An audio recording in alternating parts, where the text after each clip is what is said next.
All right, so hello and welcome back as we continue supervised machine learning discourse.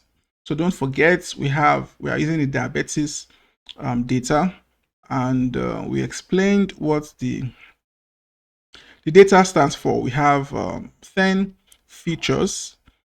We have the age, the sex, which is the gender, the BMI, body mass index, the blood pressure, total cholesterol, LDL cholesterol, HDL cholesterol, blah blah blah, log triglycerides, and blood glucose level.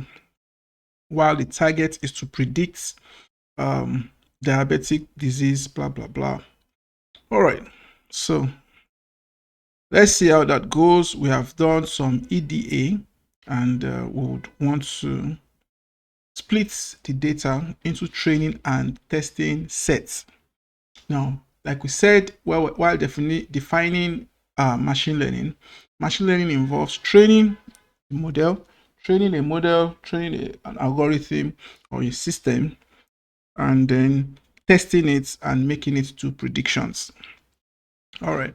So here we are looking at the linear regression. And the estimates we'll be using to check how good our model is the accuracy, or the R-square score, which as it tends to 1, it shows how good the model is, while RMSE, it's as it tends to 0, it shows how good the model is. RMSE means root mean square error.